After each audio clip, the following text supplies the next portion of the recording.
សូមថ្វាយបង្គំព្រះអង្គមើលពួកឯងចុះវាមានកិច្ចការពិសេសវាមានចាន់សិនវាមានធានសិនវាមានឡងវាំងកម្លាំងប្រយុទ្ធដ៏សំខាន់របស់តាស៊ីបាយជ្រោកមនុស្សម្នាក់មិនឃើញពួកឯងមានប្រយោជន៍ស្អីបាត់ខ្លួន10ឆ្នាំព្រះរាជយិត្តទី2ធំហើយថាមិនត្រូវប្រោផ្ទះប្រោឈ្មោះព្រះអង្គដំណឹងល្អដំណឹងល្អ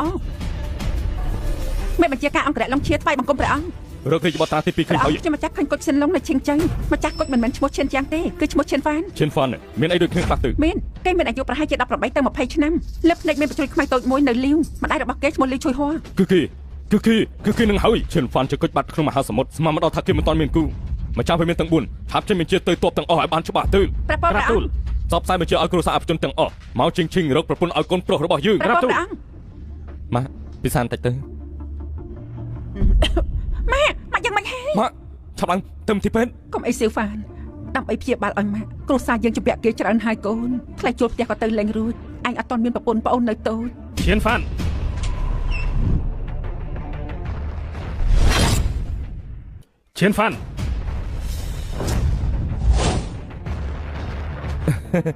នៅប្រជើមានអីបញ្ជាខ្ញុំមែនទេមានអីបញ្ជាថ្លៃផ្ទះឯងដឹងខ្លួនខ្លះទេចាំឲ្យយើងមករកដល់ផ្ទះដែរនៅប្រុសក្រែងខ្ញុំប្រាប់លុយហើយតាមមែនទេខ្ញុំព្យាបាលម៉ាក់របស់ខ្ញុំអស់លុយហើយប្រាក់ខែនេះបានមិនទាន់ទេអាចព្យាពេលឲ្យខ្ញុំប្រហែលថ្ងៃទៅព្យាពេលផ្ទះរបស់យើងទិញអស់រាប់ម៉ឺនទិញខ្ញុំឲ្យព្យាពេលអញ្ចឹងនៅប្រុសជើយល់ដល់ពួកយើងទៅពីអ្នកធ្លាប់ជាមួយនឹងគ្នាទុកពេលបន្តិចទៅណាមិត្តរួមថ្នាក់នៅថៃជាមិត្តរួមថ្នាក់របស់ខ្ញុំទៀត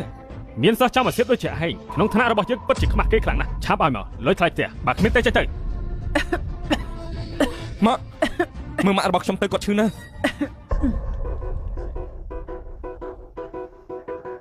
ឯងពិតជាគ្មានលុយមែនទេពិតមែនបានអញ្ចឹងឲ្យបងស្រីឯងមកធ្វើជាសង្សារជាមួយខែមកខ្ញុំនឹងហ្វ្រីថ្លៃផ្ទះឲ្យឯងចាំមិនដែរមិនបានឈៀនហ្វានឯងមិនស្គាល់ខ្ពស់ទៀតទេលុយដែលខ្ញុំត្រូវបង់ឲ្យឯងខ្ញុំនឹងបង់ខ្ញុំមិនលះបងប្អូនស្រីដើម្បីគេសុកទេបានឲ្យលុយមកខ្ញុំមកបើតាមកងត្រានៅមានពេលមួយថ្ងៃចុងក្រោយទៀតបើទោះបីជាខ្ញុំត្រូវសុំទានគេក៏ខ្ញុំយកលុយមកសងឯងដែរឲ្យពេលឯងមួយថ្ងៃចុងក្រោយបើគ្មានលុយមកឲ្យជើងទេវានឹងសម្រាប់ឯងចោលមិនខាន់ទៅ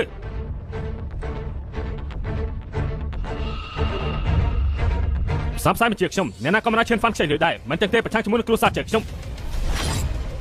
ផ្សព្វផ្សាយបញ្ជាខ្ញុំអ្នកណាក៏មិនអាចឈានហ្វាន់ខ្ចីលុយដែរមិនចឹងទេប្រឆាំងជាមួយនឹងគ្រួសារជើងខ្ញុំឈានហ្វាន់ជាមើលបងរបស់ឯងរត់ពីកណ្ដាប់ដៃរបស់យើងចាក់ម៉េច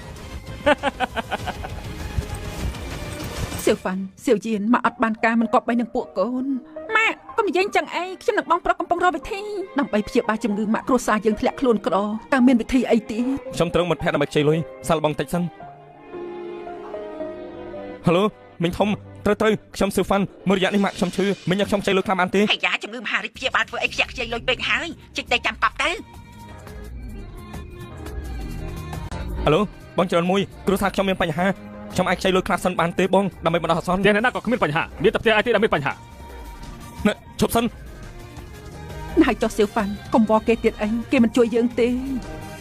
នៅសពគុជមួយនេះទៀតខ្ញុំនឹងយកវាទៅលក់ក្បាច់នេះលើនេះស្រស់ស្អាតណាស់គាត់ទៅលក់បានលុយខ្លះណាស់មកអីនេះជារបស់ប៉ាកូនទុកឲ្យក្រែងលុយថ្ងៃណាមួយជួបប៉ាកូនកុំលក់អីណាគាត់ទៅធ្វើការខាងក្រៅយូរណាស់ហើយមិនត្រឡប់មកវិញខ្លាចតែស្លាប់បាត់ហើយខ្ញុំយកវាទៅលក់ហើយមិនផលទេខ្ញុំយកវាលក់ហើយសៀវ៉ាន់កុំលក់របស់ប៉ាកូនកុំលក់អីកូនម៉ាក់ប៉ាបាត់ខ្លួនយូរយ៉ាងនេះឲ្យបងប្រុសលក់ទៅម៉ាក់កំពីឈិនហ្វានខ្ញុំគឺជាមនុស្សប្រុសសូមបីទៅលើព្យាបាលម៉ាក់ក៏គ្មាននៅមានសំណាងអីទៀតទៅនៅមានរឿងអបបែបនេះផងអាប់អូនណាអញ្ចឹងក៏ឯងជឿដែរសុទ្ធតែបោកទេមិនហើយគេស្អាតហើយមានលុយទៀតមិនក៏ខ្លាចអត់ប្តីណោះថាមិនត្រូវគេបោកយកគ្រឿងក្នុងគេដឹងជីវិតខ្ញុំគ្មានតម្លៃផងយកក៏យកទៅហៅឡូនាងសិនចង់រើសកូនប្រសាមែនទេថាម៉េចសម្ភារជោគជ័យនឹងត្រូវបាន50ម៉ឺនល្អខ្ញុំទៅឡើយហើយណែបងអូនណាកុំទៅអីគេបោកទេណែបងអូនណាកុំទៅអីគេបោកទេអូយសម័យនេះហើយនៅមានមនុស្សជឿទៀតថាមានសំណាងធ្លាក់ពីលើមេឃចាំដល់ពេលគេត្រូវគេខ្វេះគ្រឿងក្នុងហើយទើបដឹងថាស្ដាយក្រោយប្រយ៉ាងគ្រឿងក្នុងឲ្យគេយកទៅចុះកំសាកមែនលោកឈួតទេដឹងមើលតែក្មេងនេះឈួតមែនហើយម៉ាក់ទុកចិត្តចុះទោះបីជាស្រីម្នាក់នោះអាក្រក់ប៉ុណ្ណាក៏ដោយខ្ញុំក៏ព្រមដែរ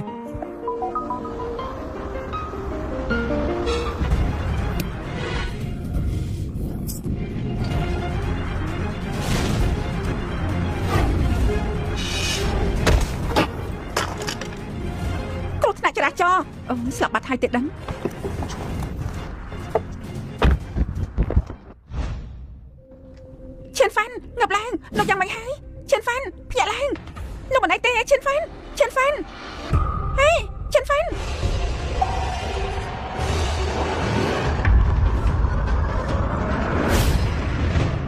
រួចហុងម៉ងឆ្លងតាមគុជខ្ញុំនឹងមកកើតភពមួយនេះឬមកកើតភេវៈរស់ពឹងលើនឹងហើយសំទុកចិត្តចង់តែទៀតខ្ញុំប្រើវេទមន្តបង្កើតមនុស្សបើអញ្ចឹងខ្ញុំទៅមុននាងហើយ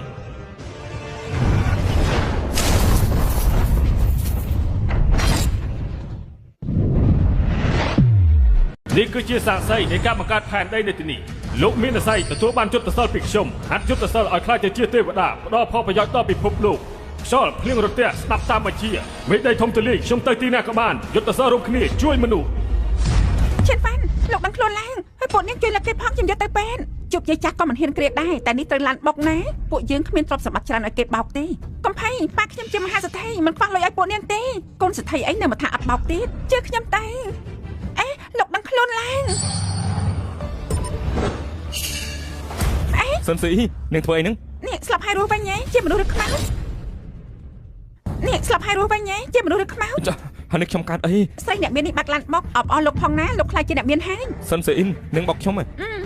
ខ្ញុំបាត់ឡានភ្លឹកតែសងលុយប្រហែលសងលុយគេថាគេជាកូនសេដ្ឋីទា2លានទៅមិនច្រើនពេកទេកុំអាទាលុយទៅពិនិត្យសិនទៅបើខូចខួរក្បាលលើមកជីវិតហើយ2លានគឺពិតជាមិនគ្រប់ទេសិនស៊ីជំនួសស្រីក្នុងក្តីសម័យខ្ញុំមិនបោកលុយគេបានទៅធ្វើជាកូនប្រសាគេចុះលោកថាតែគួរធ្វើយ៉ាងម៉េចហេរបស់តែទួយផឹកទឹកក្តៅទៅកលែងអីហើយហេ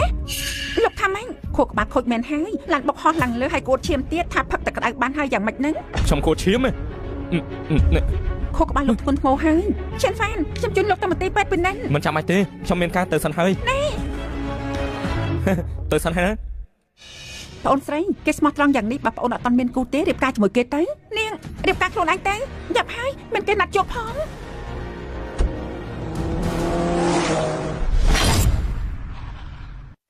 ហៅឡូសេដ្ឋីនេះនឹងឯណាកំពុងតែនៅតាមផ្លូវឲ្យឆាប់ឡើងទៅខ្ញុំមិនអាចមានស្នេហាផងបើកន្លងផុតទៅប្រកាសជាស្ដាយក្រោយ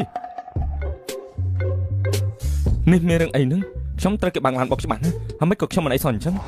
នោះគឺដោយសារតែខ្ញុំណានិយាយឈប់រកទៅពិភពលោករបស់ខ្ញុំនៅក្នុងខួរក្បាលលោកស្អីគេពិភពលោកក្នុងខួរក្បាលខ្ញុំនេះជារឿងស្អីទៅមិនអាចនោះទេលោកម្ចាស់អរិយដីបានបង្កើតយុទ្ធសាស្ត្រឲ្យផ្ទេរទៅឲ្យលោកយុទ្ធសាស្ត្រទាំងអស់នេះលោកត្រូវតែវឹកហាត់ឲ្យបានល្អដើម្បីជួយដល់ពិភពលោកផ្ទេរយុទ្ធសាស្ត្រមែនទេឬមួយនេះមិនមែនជាការយល់សប្តិពិតមែនទេទេអំណាចយុទ្ធសាស្ត្រវឹកហាត់ឲ្យខ្លាចទៅជាទេវតាលៀងខ្យល់កោរន្ទះស្ដាប់តាមបញ្ជាមេឃដីធំទូលាយខ្ញុំទៅទីណាក៏បានយុទ្ធសាស្ត្ររួមគ្នានឹងជួយមនុស្សឈិនហ្វានមកគេលោកនៅទីនេះសិនស៊ឺអ៊ីអូលោកមិនមែនមកធ្វើជាបុគ្គលិកទេមែនទេមើលមកខ្ញុំសង្ហាយ៉ាងនេះមិននឹងខ្ញុំមកធ្វើជាបុគ្គលិកសន្តាគារទៅខ្ញុំលោកមកធ្វើអីទីនេះខ្ញុំមកមានការនឹងចូលច្រឡំបន្ទប់ទៅដឹងនេះខ្ញុំអាចច្រឡំទេបន្ទប់នេះខ្ញុំកក់លោកនឹងហើយច្រឡំនោះថាម៉េចនេះនាងជាអ្នកកក់មែនទេថាម៉េចឬមួយនាងជាកូនមហាសេដ្ឋីដែលប្រកាសរកប្តីតាមអ៊ីនធឺណិតនោះមែនទេនេះគឺពិតជានាងមែនអីអ្នកចង់ដាក់ពាក្យមែនទេនាងស្មានមកដល់ថាសិនស៊ីប្រមុនគឺជាស្រីស្អាតពេលនេះបែរជាមកប្រកាសរកប្តីអញ្ចឹងទៅវិញមិនសមទេលោកចេះខ្ញុំថាកបីអីហើយ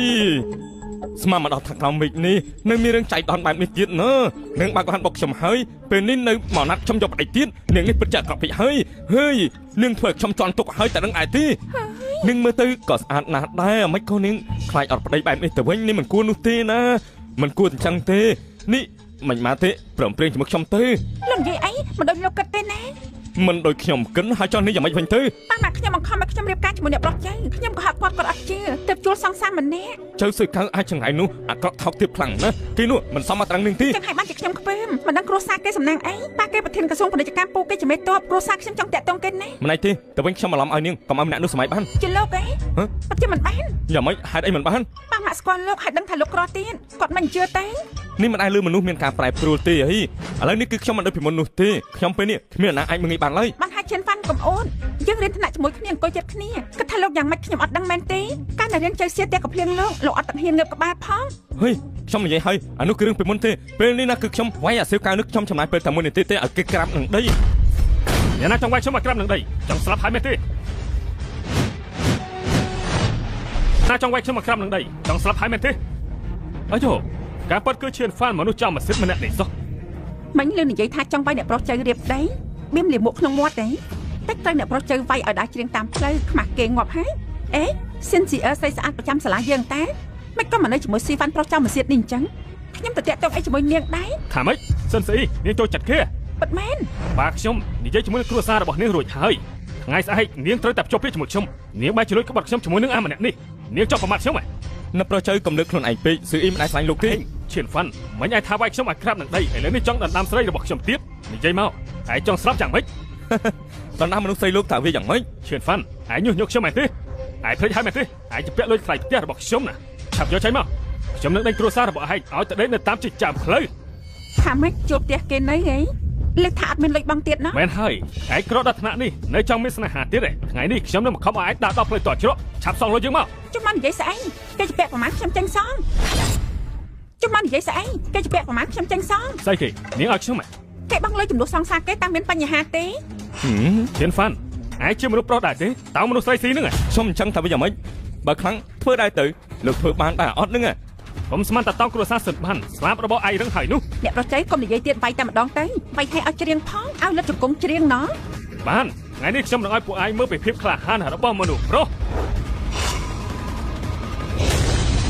ថ្ងៃក្រោយប្រហិនទៀតទេសុទ្ធតែឲ្យខ្ញុំដើរច្រៀងតាមផ្លូវមនុស្សដូចឯងនេះមានសមត្ថភាពដែរទេយើង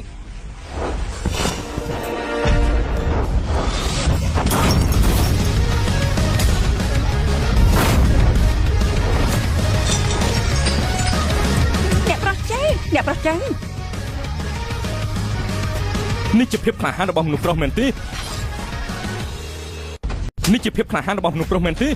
ហ៊ានវាយយើងផងឯងដឹងពីអំណាចរបស់តកូលចៅដែរទេខ្ញុំរងទុកដោយសារឯងយូរហើយថ្ងៃនេះខ្ញុំបាយឯងស្លាប់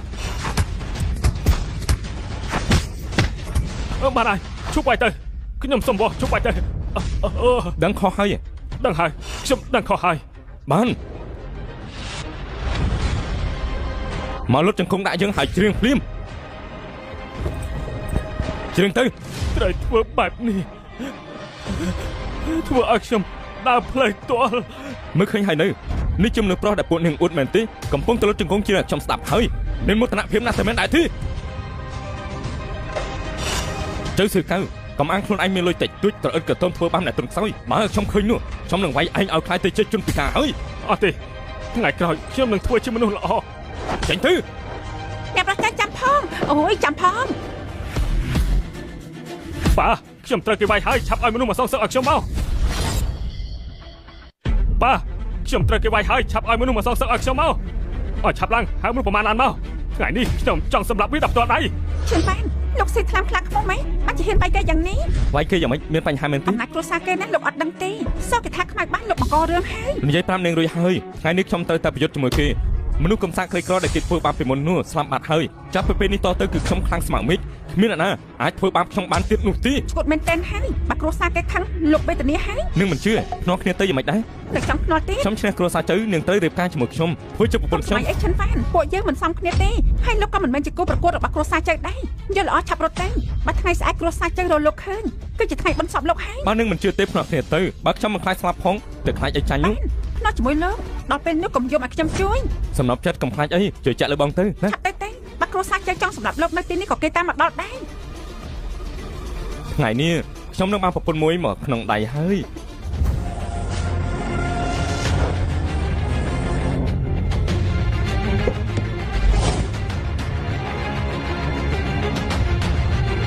បងឡុង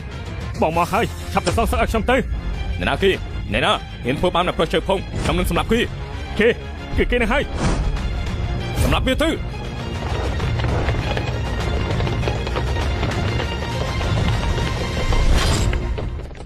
គេនឹងហើយ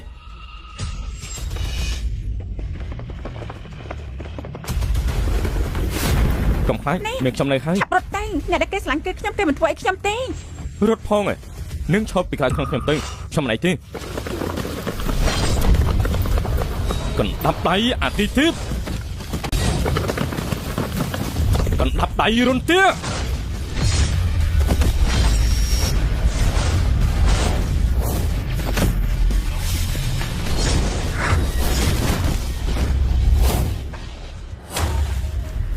អូយមកឲ្យឆាប់ទៅលឿនហើយឡើងមួយក្រុមសោះចង់សម្រាប់ខ្ញុំដែរអីកុំស្មានថាឯងខ្លាំងហើយអស់ចានោះឯងទៅពាក់លុយខ្លាចតែរបស់ខ្ញុំឆាប់ឲ្យមកមិនចឹងទេខ្ញុំនឹងឲ្យមកឯងនៅព្រោះស្រីឯងដេកតាមផ្លូវចង់ស្លាប់មែនទេនៅហ៊ានគំរាមខ្ញុំទៀត គម្រាមខ្ញុំទៀតទៅគម្រាមទៀតទៅណែខ្ញុំឲ្យបងខ្លាចផ្ទះខ្ញុំក៏ឲ្យបាត់ហើយប្រាំងបាត់ហើយណាខ្ញុំឈប់ហើយគម្រាមខ្ញុំមែនទេគម្រាមខ្ញុំអីដាក់ខ្ញុំក៏ឲ្យគឺខ្ញុំឈប់ឲ្យឯងបងខ្លាចផ្ទះទៀតហើយលើកក្រោយបើឲ្យខ្ញុំឃើញឯងទៀតខ្ញុំនឹងឲ្យឯងខ្លាចទៅជាអាមាត្យហើយចាញ់ទៅបាត់ហើយខ្ញុំទៅថ្ងៃស្អែកខ្ញុំនឹងទៅគ្រួសារសិនដណ្ដើមមនុស្សស្រីរបស់ឯង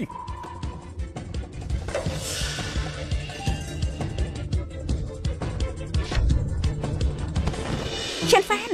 នមានរឿងអីមកលោកស្លាប់តែប្រកាសយ៉ាងនេះការប្រកាសរបស់ខ្ញុំនាងស្មានមកដល់ទេនឹងមានអីប្រកាសទៀតទេនេះចាំពេលដែលរៀបការរួចនាងនឹងបានដឹងនោះប្រកាសអូនខ្ញុំថាឲ្យនាងរៀបការជាមួយខ្ញុំទើបដឹងថាខ្ញុំប្រកាសប៉ុណ្ណាកុំធ្វើប៉ុណ្ណាឡើងនិយាយជាមួយហាងមិនហើយខ្នល់ចាញ់ខ្ញុំហើយភ្លេចពាក្យសន្យារបស់ខ្លួនឯងហើយខ្នល់អីនាងថាបើខ្ញុំឈ្នះណាប្រុសចៅនាងរៀបការជាមួយខ្ញុំធ្វើជាប្រពន្ធខ្ញុំកុំនិយាយទៀតអីខ្ញុំដឹងថាលោកស្រឡាញ់ខ្ញុំមករហូតប៉ុន្តែប៉ារបស់លោកទៅធ្វើការឲ្យមិនត្រឡប់មកវិញឯងម៉ាក់លោកលក់អីវ៉ាន់តាមផ្លូវឲ្យរអេតចាយទៀតប៉ាម៉ាក់ខ្ញុំនាងត្រូវដឹងមានអ្នកខ្លាំងណាស់ខ្លាំងពីកំណើតនោះមានមនុស្សប្រុសមានសមត្ថភាពម្នាក់គឺអាចកែប្រែជីវិតពីភាពលំបាកបានហើយកុំអត់ទៀតអញ្ចឹងស្អែកចូលមកទៅដឹងគេមកបានស្អែកច្បាស់ចិត្តទៅមិនហើយចេះសៀវការក៏គេមកដែរត្រៀមចិត្តផងខ្ញុំវាយឈ្នះពួកគេនៅខ្លាចគេទៀត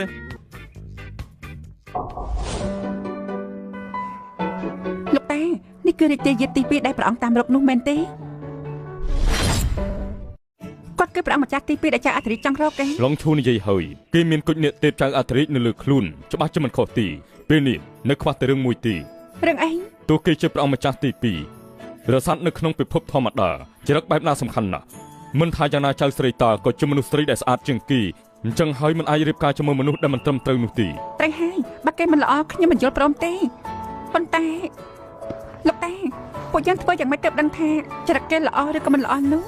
បន្តិចទៀតបានជួបគេនឹងដឹងហើយ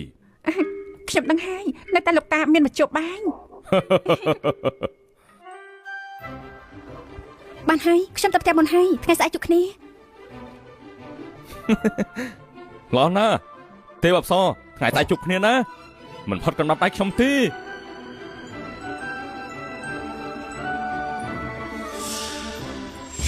ហើយអូយ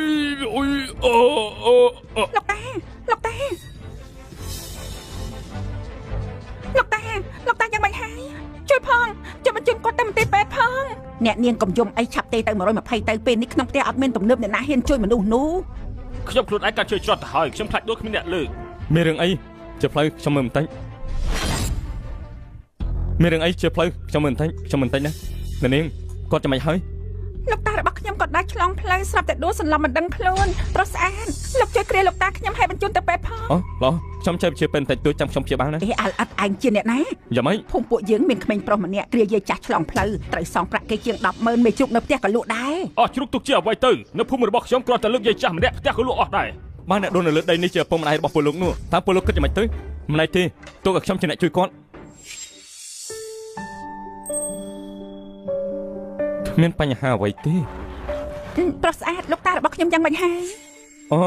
គាត់គ្មានបញ្ហាអ្វីទេខ្សោយជិបចោះតែបន្តិចទេណាម្ដាយទេចាំខ្ញុំជួយគាត់ដល់ប្រើកម្លាំងធាតុ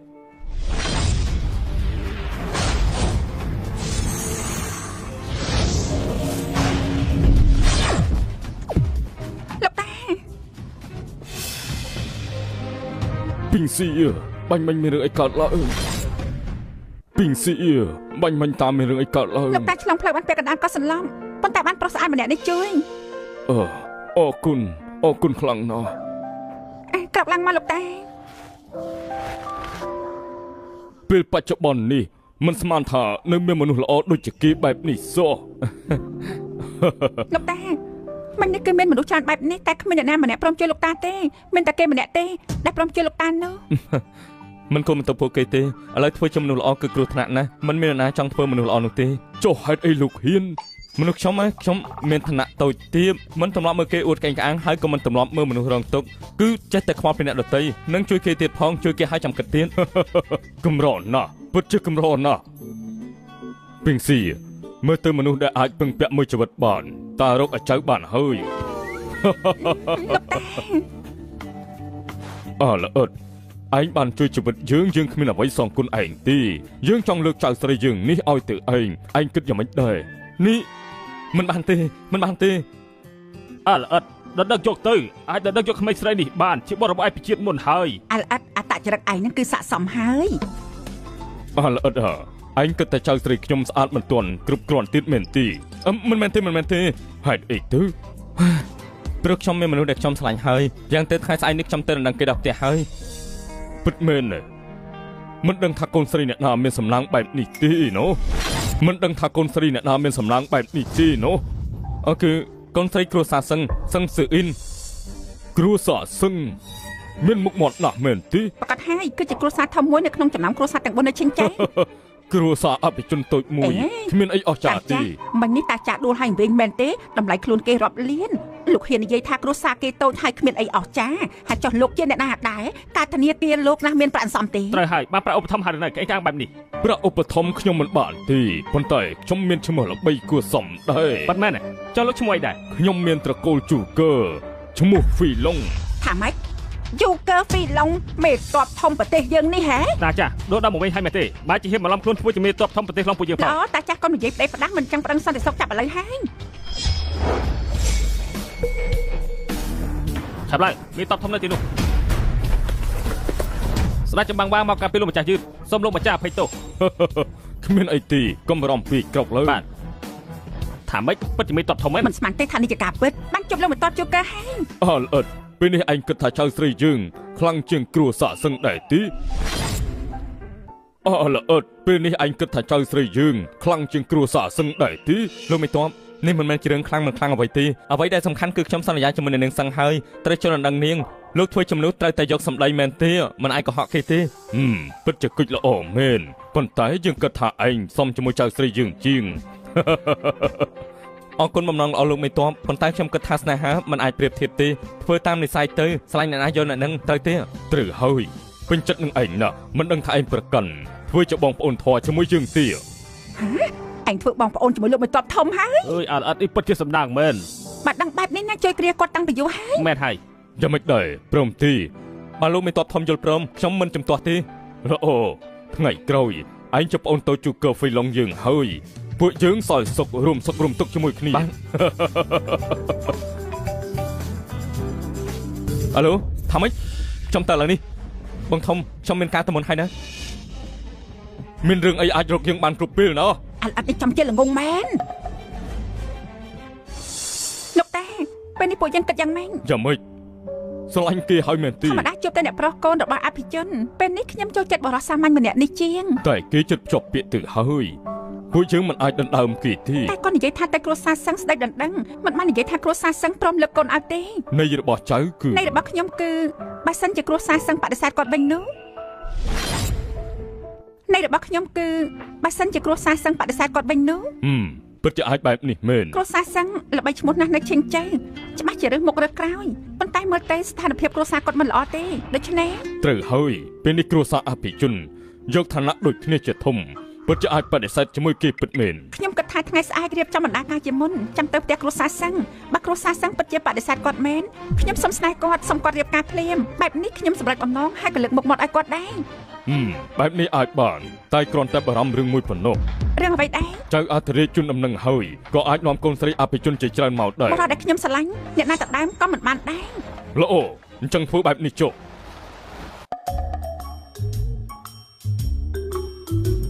លបងសន្តិសុខនេះជាគ្រួសារសឹងមែនទេយ៉ាងម៉េចមានរឿងអីបែបទេខ្ញុំជាមិត្តប្រុសរបស់សឹងសេអ៊ីនថ្ងៃនេះនឹងខ្ញុំមកដណ្ដឹងនាងថាម៉េចឯងជាមិត្តប្រុសរបស់អ្នកនាងសឹងសេអ៊ីនឯងមិនឆ្លុះកញ្ចក់មើលខ្លួនឯងទេគឺជាកិច្ចគូប្រភេទអ្វីនឹងខ្ញុំប្រាប់លោកខ្ញុំជាកូនចៅរបស់ទេវតាកុំធ្វើខ្ញុំខឹងបើខ្ញុំខឹងប្រយ័ត្នទេវតាដាក់ទូទៅឯងនឹងអីជាកូនចៅទេវតាស្អីទៅជាអាចឆ្កែទេវតាបែបទេរ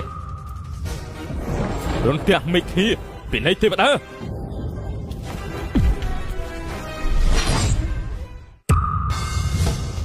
រនផ្ទះមេឃីពីនៃទេវតា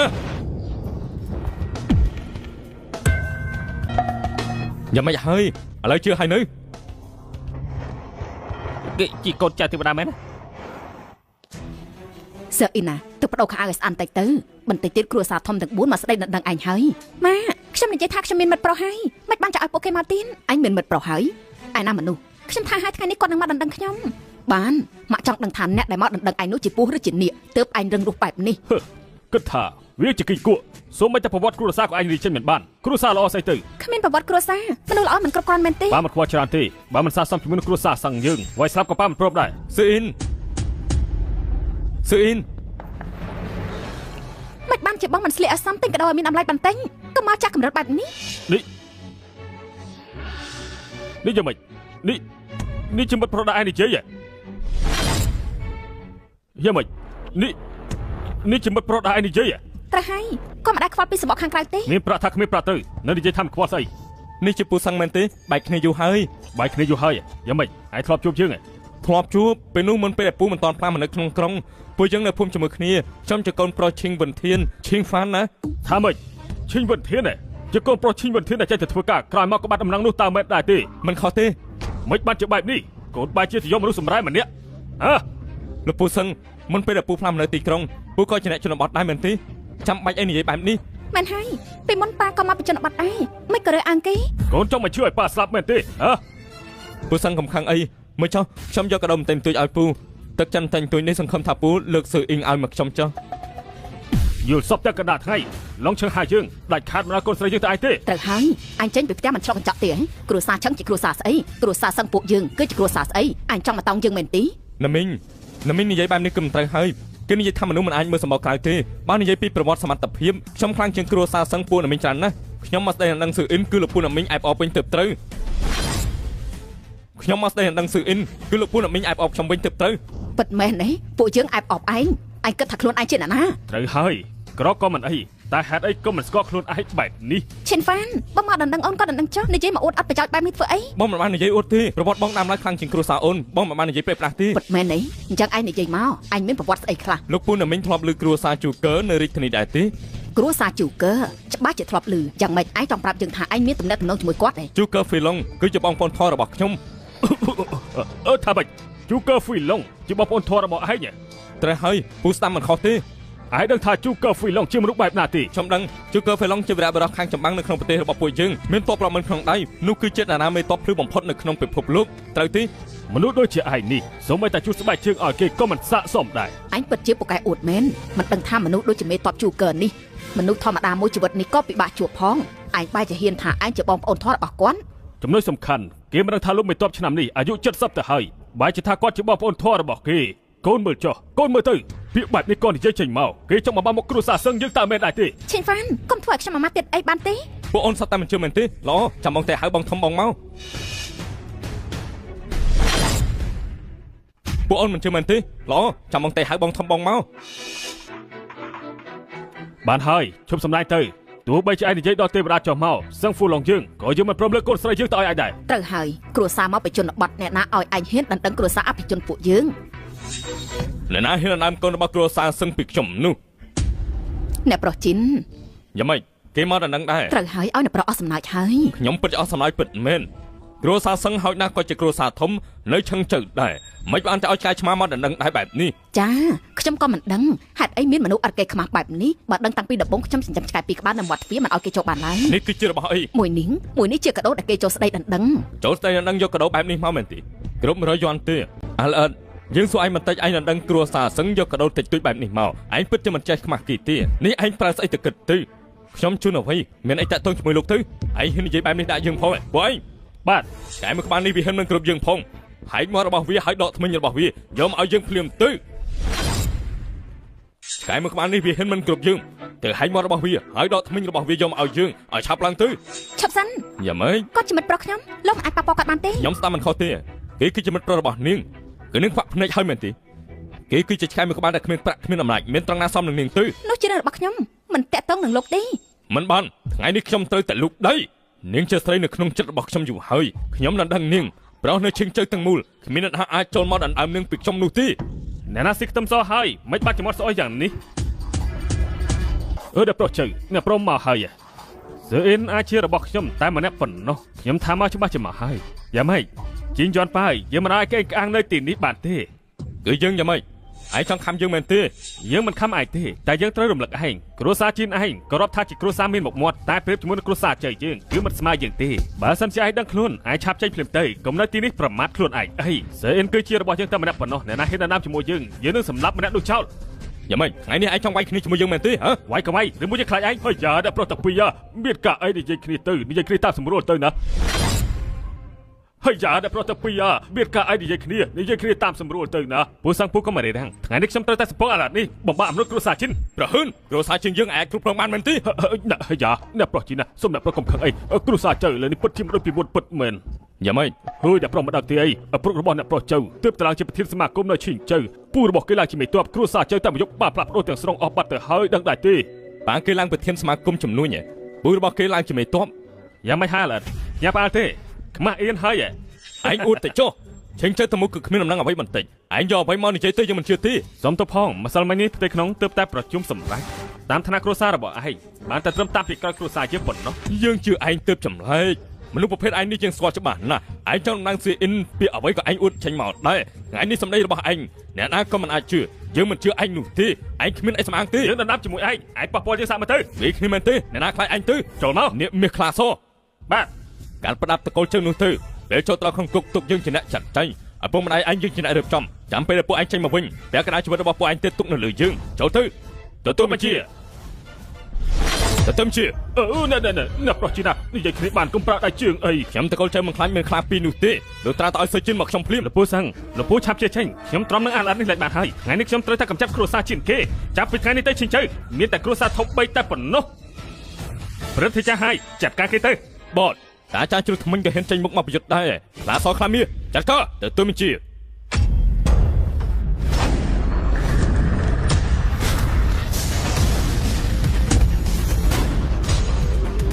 រួមគ្ន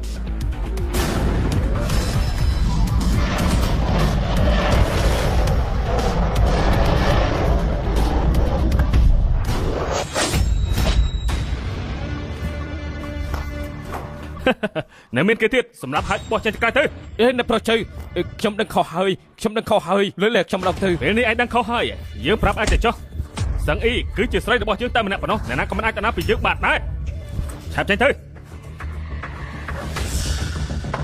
ចៅស៊ីកៅមើលទៅឯងមិនតាន់ត្រូវយើងវាឆ្អែតទេមែនទេអួតបែបនេះយើងនឹងដាំជាមួយឯងតើវាយ៉ាងម៉េចចៅស៊ីកៅឯងមិនតាន់ត្រូវយើងវាយឆ្អែតទេអួតបែបនេះយើងនឹងដាំជាមួយឯងចាំមើលតើវាយ៉ាងម៉េចទៅឈិនហ្វាងឯងទេឯងបានចំណេះទីនេះភ្នែកឆ្កែឯងខ្វាក់ទេយើងនៅទីនេះរហូតគ្រាន់តែឯងមើលមិនឃើញហេតុអីយើងត្រូវមើលឃើញឯងស្មានថាឯងមានការតាក់ទាញណាស់ទៅមែនហើយយើងគ្មានការតាក់ទាញអ្វីទេគ្រាន់តែស្រីដែលឯងស្រឡាញ់គឺគេស្រឡាញ់យើងនៅជាមិត្តស្រីយើងទៀតណាកុំអង្គុយលើចង្អេរហើយលើកខ្លួនឯងអីគ្រួសារសឹងយើងមិនទុកឯងនៅក្នុងភ្នែករបស់យើងនោះទេមែនទេលោកពូសឹងលោកពូមិនយកព្រមឲ្យសឹងអ៊ីនៅជាមួយគេទេមែនទេច្បាស់ជាមិនអាចទេទោះបីជាខ្ញុំត្រូវស្លាប់ក៏មិនឲ្យគេតាក់ទងជាមួយគ្រួសារសឹងបន្តិចដែរស្ដាប់លើហើយនៅអាឡាបាទដល់ខ្លួនឆាប់ចេញភ្លាមទៅថាម៉េចឲ្យយើងទៅស៊ឺអ៊ីនមិនទុកឯងនៅក្នុងភ្នែកទេអ្នកដែលទៅគឺឯងអូនសម្លាញ់អូនថាទៅត្រូវហើយអ្នកប្រជើលោកឆាប់ទៅវិញចុះខ្ញុំមិនសម្លាញ់លោកឡើយមិនអាចច្បាស់នេះគ្រួសារចៅខ្ញុំកំពុងតែរងរឿងដូចជាព្រះអាទិត្យរះនៅលើមេឃខ្ញុំមានត្រង់ណាមិនស្មើនឹងអាសម្រាប់ម្នាក់នេះស្មាំងលើម្សិលមិញលោកត្រូវឈិនហ្វាន់វាលុតជង្គង់លើដីជ្រៀងផងបានតែជាក្មេងជនបទម្នាក់មានកម្លាំងបន្តិចបន្តួចអាចវាយឈ្នះខ្ញុំបានថ្ងៃនេះប៉ាខ្ញុំរៀបចំជើងខ្លាំងឲ្យខ្ញុំនិយាយតែមួយម៉ាត់អាចបញ្ចប់វាសនារបស់គេបានកុំអួតទៀតអីឆាប់ចេញទៅខ្ញុំមិនស្រឡាញ់លោកទេសឹងសអ៊ីននាងក៏មិនដឹងការឲ្យតម្លៃបើថ្ងៃនេះនាងមិនព្រមជាមួយនឹងខ្ញុំជឿមិនជឿខ្ញុំទេទូរស័ព្ទតែមួយគ្រឿងអាចឲ្យគ្រួសារសឹងងើបខ្លួនលែងរួចរហូតសឹងសអ៊ីននាងក៏មិនដឹងពីការឲ្យតម្លៃបើទោះបីជានាងមិនព្រមនឹងខ្ញុំជឿមិនជឿខ្ញុំទេទូរស័ព្ទតែមួយគ្រឿងអាចឲ្យគ្រួសារសឹងនាងងើបខ្លួនលែងរួចរហូតអ្នកក្មួយប្រុសជើកុំខឹងអីណាខ្ញុំនឹងរៀបចំឲ្យភ្លាមខ្ញុំមកថ្ងៃនេះគឺនិយាយមុនប្រើកម្លាំងក្រោយសឹងសអ៊ីនខ្ញុំត្រូវតែយកឲ្យបានពលលោកគិតគូរខ្លួនឯងចុះប្រកល់សឹងសអ៊ីនមកឲ្យខ្ញុំគ្រួសារសឹងនឹងរុងរឿងជាមួយនឹងខ្ញុំបើប៉ានិសាននឹងខ្ញុំគ្រួសារសឹងនឹងត្រូវវិនាសហើយលឺហើយនៅឆាប់ឲ្យឥឡូវនេះចេញទៅហើយភ្ជាប់ពាក្យជាមួយអ្នកប្រុសជើងមិនអាចទេទោះស្លាប់ក៏ខ្ញុំមិននៅជាមួយមនុស្សចាំសៀតបែបនេះដែរឡណាសឹងសអ៊ីននាងបានធ្វើឲ្យខ្ញុំខឹងហើយចឹងក៏មិនទោះថាខ្ញុំព្រៃផ្សាយឲ្យសោះប៉ាសឹងសអ៊ីនបែរជាប៉ានិសានជាមួយនឹងខ្ញុំប៉ាឆាប់ប៉ាចំនួនគ្រួសារសឹងមួយផ្នែកសិនប្រមានដល់ពួកគេឡអ្នកប្រុសជើងកំខឹងអីទោះខ្ញុំរៀបចំឲ្យកំហឹងគ្រួសារជើចាប់ផ្ដើមហើយពលលោកចាំតែភ័យចុះហើយលឺហើយនៅមកយកប្រុសជាមួយអ្នកប្រុសជើទៀតក្នុងលោកនេះមានមនុស្សប្រល្អជាច្រើនអ្នកស្រឡាញ់ខ្ញុំតែខ្ញុំមិនយកភ្នែកមើលពេលនេះមិននឹងអាចទទួលយកការគំរាមពីគេជ្រើសរើសមនុស្សចាំសៀតបែបនេះឲ្យសាច់ចំអកទេថ្លៃធ្នូមិនអាចរើសអ្នកស្រីម្នាក់មកបំពេញមុខមកគ្រួសារសឹងឡើយលោកពូសឹងមិនក៏ពូមានភ្នែកអបស័យបែបនេះខ្ញុំប្រាប់ពូហើយខ្ញុំមិនមែនមនុស្សធម្មតាទេខ្ញុំមានសមត្ថភាពទេវតាគ្រាន់តែគ្រួសារជើតូចមួយជាផោមកវិញទៅនាងជាអ្នកណាដឹងថាទីនេះជាកន្លែងណាទេមកអួតកេងកាងអីនៅទីនេះមនុស្សដូចលោកសុំអីឈ្មោះក៏ខ្ញុំមិនចង់ស្គាល់ដែរប្រដេះណា ហ៊ានក៏ឲ្យកតុំជាមួយនឹងគ្រួសារចៅយើងព្រឹទ្ធាចារ្យហើយចាត់ការនេះឲ្យខ្ញុំរួចចាំខ្ញុំចាត់ការនាងនៅទីនេះបាទហ៊ានប៉ះពាល់នាងឯងរត់ស្លាប់ហើយអូស្រីម្នាក់នេះក៏មិនអត់ដែរចាប់នាងឲ្យខ្ញុំហើយយកទៅដាក់ក្នុងគុកខ្ញុំត្រូវធ្វើបាបពួកនាងទាំងយប់ទាំងថ្ងៃ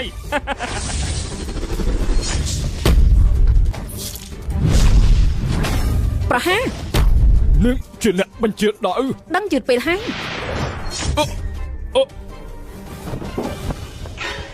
នេះជាអ្នកណាមិនបាច់ចាំមករឿងនៅគ្រួសារសឹងខ្ញុំគ្មានពេលទំនេរមកផ្ទះលោកមកករឿងទេខ្ញុំមករកប្តីខ្ញុំប្តីនេះជាអ្នកណាអ្នកដែលអាចធ្វើប្តីខ្ញុំបានគេប្រកាសជាគេឈិនហ្វានអ្នកដែលអាចធ្វើប្តីខ្ញុំបានគេប្រកាសជាគេឈិនហ្វានថាម៉េចឈិនហ្វានជាប្តីរបស់នាងមនុស្សសម្រាយឯងនេះរៀបការហើយមានប្រពន្ធហើយហ៊ានមកពាក់ព័ន្ធនឹងកូនយើងទៀតប្រហែលអូយយើងបែកយើងហ៎អ្នកឋានៈជាស្អីមកឲ្យប្តីយើងថាមនុស្សសម្រាយនោះឈិនហ្វានលោកបែកជាមានប្រពន្ធហើយខ្ញុំមិនដឹងរឿងអីទេអ្នកនាងនេះអ្នកនាងច្រឡំមនុស្សទៅដឹងខ្ញុំមិនដែលស្គាល់អ្នកនាងនោះទេណាលោកមិនស្គាល់ខ្ញុំគឺធម្មតាទេប៉ាលោកឲ្យខ្ញុំមករកលោកថាម៉េចប៉ាខ្ញុំតែហើយខ្ញុំយល់ព្រមជាមួយប៉ាលោកថារៀបការជាមួយលោកពេលនេះមកដើម្បីរៀបការជាមួយលោកប៉ារបស់ខ្ញុំគាត់នៅរស់ទេខ្ញុំចាំបានថា15ឆ្នាំមុនគាត់ទៅធ្វើការមិនអាចត្រឡប់មកវិញទេកម្មករដែលទៅធ្វើការជាមួយគាត់សុទ្ធតែប្រាប់ថាគាត់ស្លាប់ហើយលោកមិនជឿទេមើលរូបនេះតែលោកដឹងហើយធ្លាប់ឃើញទេគុជនេះទីប៉ាខ្ញុំគាត់ពិតជានៅរស់មែនត្រូវហើយអនាគតពេលនេះគាត់កំពុងធ្វើអីប៉ាខ្ញុំគាត់ពិតជានៅរស់មែនត្រូវហើយអនាគតពេលនេះគាត់កំពុងធ្វើអីគឺនិយាយមិនបានទាំងអស់ទេតែប៉ាលោកនិយាយថាបន្តិចទៀតគឺគាត់មកជប់លោកដែលផ្ទាល់ហើយហើយយ៉ាងនេះក៏មិនបាយដានជាមួយខ្ញុំឲ្យទូរស័ព្ទមកខ្ញុំទៅគាត់ឲ្យឆាប់ឡើងទៅខ្លាញ់តែគាត់នៅទទួលទូរស័ព្ទមិនបានទេនិយាយប្តីផ្ដាស់ស្អីឥឡូវវិជាសាស្ត្ររីកចម្រើនបែបនេះមិនក៏តែមិនចូលឬមួយក៏គាត់នៅលើមេឃហើយយ៉ាលោកប្តីកុំរវល់ពីរឿងនេះអីបាក់គ្រួសារសឹងមិនខ្វល់នឹងបងតែជាមួយអូនតែអូនរៀបការជាមួយបងឲ្យធំជាងគេក្នុងលោកឲ្យបងមានសុភមង្គលជាងគេក្នុងលោកសម្រាប់មនុស្សរបស់យើងប៉ះពាល់គ្រួសារចៅយើងមិនទាន់បកស្រាយក៏ចង់ទៅទាំងបែបនេះមែនទេខ្វាក់ភ្នែកមែនទេហ៊ាននិយាយបែបនេះជាមួយអ្នកនាងត្រូវចាញ់ទៅបើនៅមិនទៅទៀតស្លាប់ទេល្អនាងនៅមានគ្រួសារសឹងពួកឯងចាំទទួលកំហឹងពីគ្រួសារចៅរបស់យើងទៅអ្នកប្រុសចៅកំតទៅពួកយើងនិយាយគ្នាសិនទៅអ្នកប្រុសចៅនិយាយស្អីទៅលោកចៅគ្រួសារចៅវិញនេះតាមមែនទេហើយតើពួកឯងជាអ្នកណាហេតុអីក៏ត្រូវមកករឿងនៅក្នុងផ្ទះរបស់យើងខ្ញុំជាអ្នកណាលោកកុំចង់ដឹងល្អជាងនិយាយចាញ់ទៅលោកភ័យស្លាប់លោកដៃពួកយើងទៅយ៉ាងណានាងកុំចង់បានទេខ្ញុំមិនដែលស្គាល់នាងទេត្រូវហើយមិនចេះខ្មាស់គេមកដល់កក់ដណ្ដើមគេមិនតាន់ព្រមទេនាងមិនធ្លាប់ឃើញមនុស្សប្រុសទេត្រូវហើយមិនចេះខ្មាស់គេមកដល់កក់ដណ្ដើមគេមិនតាន់ព្រមទេនាងមិនធ្លាប់ឃើញមនុស្សប្រុសទេខ្ញុំដឹងអ្នកដែលនាងស្រឡាញ់គឺជាអ្នកផ្សេងអញ្ចឹងនាងថាទៅខ្ញុំស្រឡាញ់អ្នកណាហួអ៊ូតែត្រីទេនាងមិនខ្មាស់នាងដឹងទាំងពីរនៅរាជធានីមន្ត្រីថ្នាក់ទី1ជូកាថ្នាក់ទី2គ្រួសារហួសុទ្ធតែជាមនុស្សអស្ចារ្យរៀងខ្លួនគ្រួសារជូកាមានជូកាពីងសៀគេចេះដេញពិនលេខអុកសរសេរអក្សរសម្រាប់កាន់តែអស្ចារ្យទៀតជាប់លេខ1នៅក្នុងលោកឯគ្រួសារហួមានហួអ៊ូតែជាអ្នកបកកាយក្បាច់គុណ18ឆ្នាំខ្លាចជាជើងខ្លាំងកំពូល20ឆ្នាំល្បីឈ្មោះពេញប្រទេសបដូរកំពូលជើងខ្លាំងមកពី20ប្រទេសក្នុងពេលមួយយប់តែចៅអធិរាជតែងតាំងជំនួយតបតូនឯនាងចូលរាជធានីអាយុ16ឆ្នាំជប់អ៊ូតែម្ដងក៏ស្រឡាញ់គ្នាឈប់សិននាងជាអ្នកណាហាត់អីដឹងពីរឿងនេះជប់ដឹងទៀតថានាងចង់រៀបការជាមួយហួអ៊ូតែមិនពេញចិត្តចៅសកែដូច្នេះក៏អញ្ជើញប្តីខ្ញុំមកបន្លំធ្វើជាមួយប្រុសនាងធ្វើជាខែឲ្យនាងបោកប្រាស់ឪពុកម្ដាយនាងអញ្ចឹងមែនអត់ថាម៉េចអីយកមនុស្សសម្រាប់នេះមកបន្លំតាមមែនទេនៅថាប្តីខ្ញុំមនុស្សសម្រាប់ទៀតនាងហ៊ានវាយយើងជឿថាយើងនឹងប្តឹងប៉ូលីសចាប់នាងដែរទេថាម៉េចដឹងប៉ូលីសចាប់ខ្ញុំលោកសាកប្តឹងទៅសាកមើលដែរអ្នកណាខ្លះទៅអាឡូលោកអធិការបាំងផ្ទះរបស់ខ្ញុំមានចោរស្រី2-3នាក់មកបង្ករឿងនៅទីនេះហើយថែមទាំងបានសម្រាប់មនុស្សថែមទៀតផងលោកឆាប់មកឲ្យលឿនមកល្អគ្រួសារចៅយើងយ៉ាងណាក៏ជាគ្រួសារធំទាំង4នៅឈិញជើងដែរនាងហ៊ានមកកេងកាងនៅផ្ទះយើងយើងឲ្យនាងដឹងថាអ្វីទៅគឺជាការស្ដាយក្រោយគ្រួសារចៅយើងយ៉ាងណាក៏ជាគ្រួសារធំទាំង4នៅឈិញជើងដែរនាងហ៊ានមកកេងកាងនៅផ្ទះយើងយើងឲ្យនាងដឹងថាអ្វីទៅគឺជាការស្ដាយក្រោយពេលលោកដឹងថាខ្ញុំជាអ្នកណាលោកស្គាល់ការស្ដាយក្រោយហើយស្រីអត់គេខ្មាស់តាមរៀបការជាមួយនឹងមនុស្សសម្រែនាងថាខ្លួនឯងមានឋានៈអ្វីដែរទៅបានហើយមិនប្រកែកនឹងមនុស្សដូចលោកទេឆាំងស៊ីនចាយកបណ្ដាការរបស់ខ្ញុំមកច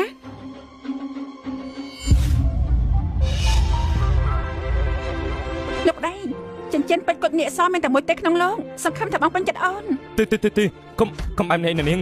ពួកយើងទើបស្គាល់គ្នាថ្ងៃនេះទេប្រសង្ហាលោកជល់ព្រមនឹងអ្នកនាងយើងទៅមានទេពកោសល្យនឹងរូបសម្រស់ឋានៈក៏ខ្ពស់ហើយពូកែទៀតទៅរកអាណាបានពិបាករកណានេះគឺខ្ញុំមើលដឹងគ្រាន់តែមនុស្សខ្ញុំគិតត្រូវការពេលវេលាខ្ញុំនឹងស៊ីអ៊ីនស្គាល់គ្នាតាំងពីតូចហើយជាមិត្តរួមថ្នាក់នឹងគ្នាទៀតហើយដូច្នេះតែនាងអត់បានឆ្លាញ់បងទេក្នុងចិត្តនាងមានតែហោអូតែប៉ុណ្ណោះស៊ឺអ៊ីន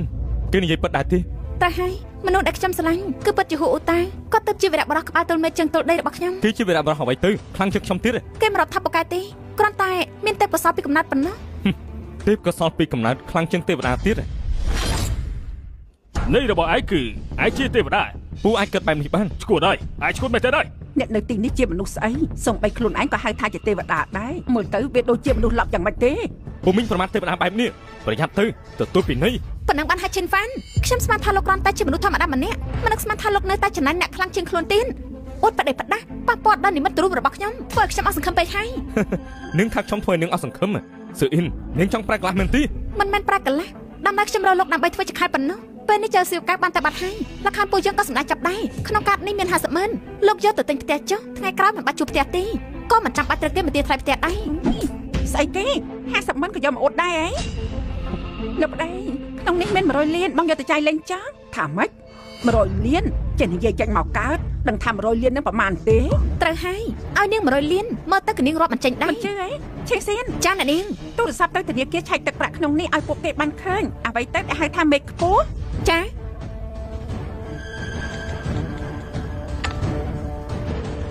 សួស្តីនេះជាភ្នាក់ងារធនាគារពិភពលោកមានអ្វីឲ្យពួកយើងបម្រើដៃទេជួយឆែកទឹកប្រាក់នៅសល់ក្នុងកាតលេខ009ផងជួយឆែកទឹកប្រាក់នៅសល់ក្នុងកាតលេខ009ផង ធ្វើដូចជាមែនតែនដល់ហើយ ពិតជាមានមនុស្សប្រមាថខ្លួនឯងមែន ត្រូវហើយក៏មិនដឹងថាអ្នកបោកប្រាស់មកពីណាដែរ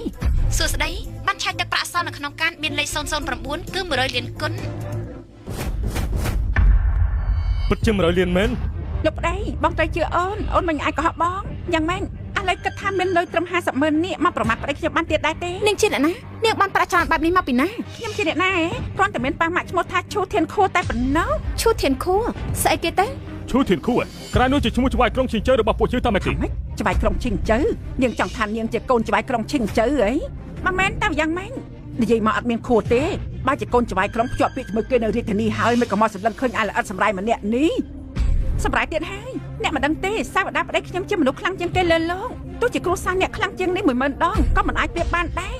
សំបីគ្រួសារជូកែឬគ្រួសារហួរខ្ញុំប្រាប់តែដឹងទៅមិនស្មើផង ខ្ញុំពិតជាឈួតមែនទេហើយអ្នកណាក៏ដឹងថាគ្រួសារធំទាំងពីរនៅក្នុងប្រទេសគ្រួសារជូកឺនិងគ្រួសារហួរនាងថាអាឡននេះខាងជាងពួកគេទៅទៀតឬមួយក៏គេជាគ្រួសាររាជវង្ស អូនថានាងឈួតទៅហើយហើយលោកអធិការពេលណាមកដល់គួរចាប់នាងយកទៅអូននៅក្បែរនាងចង់ឈួតតាមនាងដែរហើយ អ្នកណាហ៊ានមកករឿងនៅគ្រួសារសឹងអ្នកណាហ៊ានមកករឿងនៅគ្រួសារសឹង អូលោកអធិការវាងលោកមកដល់ហើយនៅទីនេះមានមនុស្សឈួត2 3នាក់មកករឿងនៅក្នុងផ្ទះខ្ញុំហើយធ្វើឲ្យមនុស្សរងរបួសថែមទៀតផង គឺជានឹងមែនទេ មែនហើយគឺនាង អ្នកណាហ៊ានប៉ះពាល់គាត់សាក់លើមើល យ៉ាងម៉េចនឹងចង់ប្រឆាំង ដឹងថាមនុស្សលោកចង់ចាប់ខ្លួនជាអ្នកណាទេ ហើយយល់និយាយបែបនេះនឹងមិនធម្មតាទេ មិញនេះនាងប្រាប់ថានាងជាកូនចៅរបស់ច្បាយក្រុងខ្វះតែបន្តិចខ្ញុំសោយដល់ស្លាប់ហើយ ហាមិចកូនចៅច្បាយក្រុងអីឥឡូវមនុស្សអួតខ្លាំងបែបនេះមែនទេពេលនេះខ្ញុំមិនចាក់នាងដាក់អាវុធចុះអោនក្បាលចុះមិនចឹងទេដាក់ទោសនាង តាមមើលត្រូវឲ្យប៉ះខ្ញុំមកបន្តិចឲ្យទៅបាន បាទនាងនឹងនិយាយពីលោកម្ចាស់ច្បាយក្រុងមែនទេ ខ្ញុំដឹងថាលោកអត់ជឿទេតែបន្តិចទៀតនេះលោកជឿហើយ បានតាមឋានៈរបស់យើងចង់ជួយច្បាយក្រុងមួយឆ្នាំម្ដងក៏ពិបាកដែរថ្ងៃនេះបានសំណាងនាងជួយជួបបានម្ដង មិនអាចទេបន្តិចទៀតមានអ្នកបន្លំខ្លួនធ្វើជាច្បាយក្រុងឃើញលោកអធិការវាងនៅទីនេះលុតជង្គង់សុំចុះចាញ់តែម្ដង លោកម្ចាស់សឹងអ្វីដែលលោកនិយាយក៏អាចកើតឡើងបានដល់ពេលអ្នកខ្លាញ់បន្លំនោះមកខ្ញុំនឹងចាប់ពួកគេទៅទាំងអស់តែម្ដង លោកប្តីកុំខ្លាចអូននឹងការពារបងឲ្យបានល្អ តាមពិតទៅខ្ញុំអរគុណមនុស្សសេចក្ដីនាងណាប៉ុន្តែរឿងកុហកគេបែបនេះនាងមិនចាំបាច់ទេតាមពិតទៅខ្ញុំអរគុណមនុស្សសេចក្ដីនាងណាប៉ុន្តែរឿងកុហកបែបនេះមិនចាំបាច់នោះទេ យ៉ាងម៉េចលោកប្តីបងក៏អត់ជឿអូនដែរហី នឹងកុំតន់ហៅខ្ញុំថាលោកប្តីអីទើបស្គាល់គ្នាទេ តែមិនជួមក៏អាចលងស្នេហ៍បានដែរ ខ្ញុំនិយាយហើយខ្ញុំជាប្រុសដែលត្រូវការពេលយូរបន្តិច មិនអីទេអូនខ្លាចហាន់តែចង់ឲ្យបងដឹងថាអូនល្អ ហើយយកជិតស្លាប់ហើយនឹងនិយាយរឿងស្នេហាទៀតអី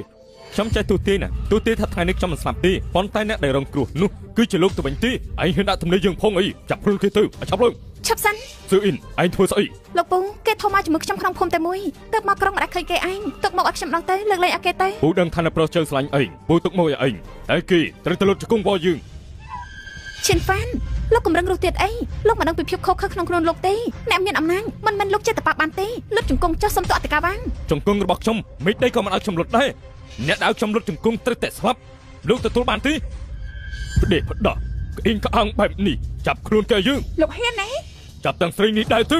លោកច្បាយក្រុងមកដល់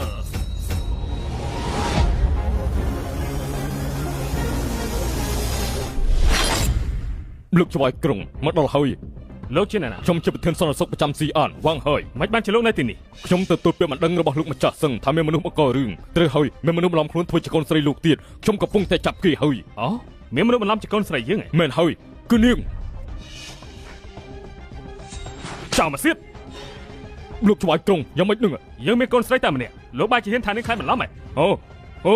នាងពុតមែន ប៉ាមិនក៏ចេះកូនហើយនៅចង់ចាប់កូនទៀត ថាម៉េច លោកច្បាយក្រុងទុកជីវិតឲ្យខ្ញុំផងខ្ញុំមិនបានដឹងខ្ញុំមិនដឹងថាគេជាកូនស្រីលោកទេ លោកបាយជាជេរនាងហើយចង់ចាប់នាងទៀតពិតជាចោលមកទៀតមែនអាចោលមកទៀតចាប់គេមកជូនតរៈក្នុងគុកឲ្យយើងបាទ លោកច្បាយក្រុងទុកជីវិតផងទុកជីវិតផងលោកច្បាយក្រុងទុកជីវិតផង ហងយៀនមិនបានជាកូននៅទីនេះ កូនមករកដៃកូន ថាម៉េចប្តីរបស់កូនណាអាចជំនួសឬខ្មោច យើងមិនមែនមនុស្ស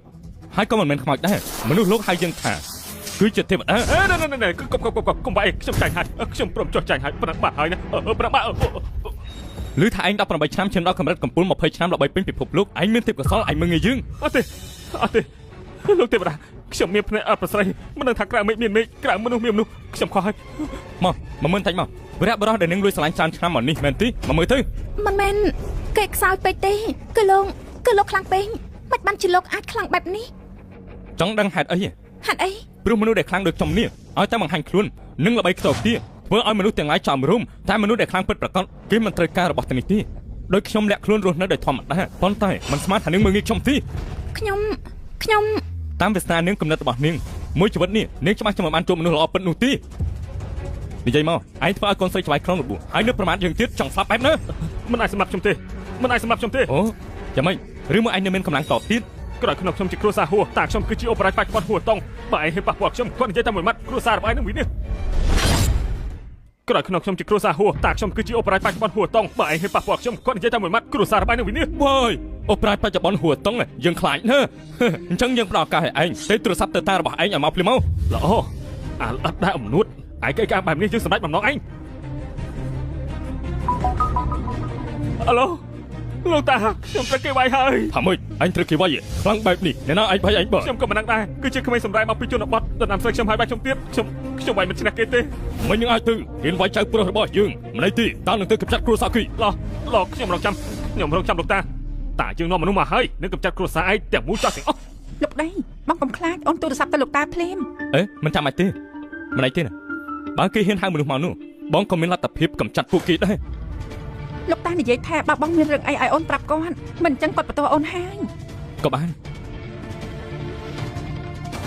អាឡូលោកតាទីនេះមានរឿងហើយឈិនហ្វានតោះគ្នាជាមួយហួអ៊ូតាងឲ្យលោកតារបស់គេមកចាប់ឈិនហ្វានលោកតាឆាប់មក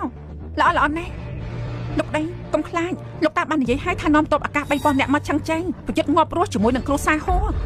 កុំខ្លាចគ្រាន់តែគ្រូសាហួរមួយបងមិនទុកក្នុងភ្នែកទេកុំខ្លាចគ្រាន់តែគ្រួសារហួរមួយបងមិនទុកក្នុងភ្នែកទេ ឯងស្មានថាគ្រួសារជួកើតដល់តូចមួយអាចការពារឯងបានអីហ៎ យ៉ាងម៉េចគិតថាគ្រួសារហួររបស់ពួកលោកសង្កត់ពួកយើងបានមែនទេ ជួកើពេញសៀយើងមិនខ្លាចប្រាប់រឿងសម្ងាត់នេះទេរីកទីយិតមកគ្រួសារហួរយើងរកពួករបស់ខ្ញុំដើម្បីពិភាក្សារឿងធំមួយដល់ពេលដែលរឿងនោះសម្រាប់អាចជន់គ្រួសារនាងរៀបដល់ដី ថាម៉េចពិភាក្សារឿងសម្ងាត់ជាមួយរាជទាយាតលោកចង់ក្បត់ទេ យើងមិនចាំបាច់មករវល់ទេសរុបមកបើឈរនៅខាងគ្រួសារហួរគ្រួសារនាងនឹងរងរឿងបើប្រឆាំងជាមួយនឹងគ្រួសារហួរច្បាស់ជាវិនិច្ឆ័យបាត់បង់កូនស្រីមិនអីទេប៉ានំគាត់ទៅពេទ្យ ឈប់សិន លោកប្តីបងអ្នកជួហងអត់ចេះខ្មាស់គេទេហ៎ណែហៅថាប្តីខ្ញុំជាលោកប្តីទៀតអ្នកណាជាប្តីនាងខ្ញុំមានបន្តគាត់ដែរលោកអ៊ំឲ្យមកខ្ញុំដែរផ្ទាល់ បានហើយពួកអូនកុំដណ្ដើមគ្នាទៀតអីហងយិនខ្ញុំចេះវិជាពេទ្យចាំខ្ញុំជួយមើល មែនទេលោកប្តីបងចេះវិជាពេទ្យទេបានចឹងមកជួយមើលអូនផង នឹងត្រូវគេវារបួសហើយគ្រឿងក្នុងហូរឈាមទីនេះមនុស្សច្រើនពិបាកព្យាបាលខ្លាំងណាស់ខ្ញុំគ្រានឹងខ្ញុំបន្ទប់សិន ល្អខ្ញុំទៅតាមមើលដែរ និយាយឲ្យថាត្រូវជាពីមនុស្សបងទៅតាមព្យាបាលយ៉ាងម៉េចទៅ ពួកបងកុំប្តីផ្ដាស់ពួកបង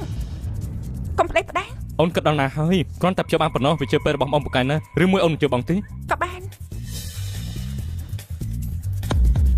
ឈិនហ្វាន់ជាមនុស្សបែបណាហេតុអីពួកនេះឆ្លោះគ្នាចង់រៀបការជាមួយគេ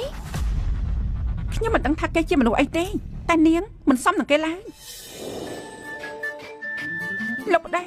ពួកយើងត្រូវព្យាបាលបែបណា ដោះអាវចេញទៅ ហេដោះអាវ នាងខ្លាចខ្ញុំឃើញចំណេញលើនាងខ្លួនប្រានាងគឺខ្ញុំឃើញយូរហើយ បងធ្លាប់ឃើញពីពេលណា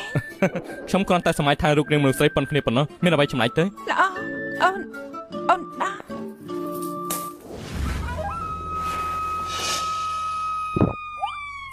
នាងបាយខ្នងហើយអង្គុយលើគ្រែខ្ញុំមិនចូលកម្លាំងធាតឲ្យនាងណាល្អ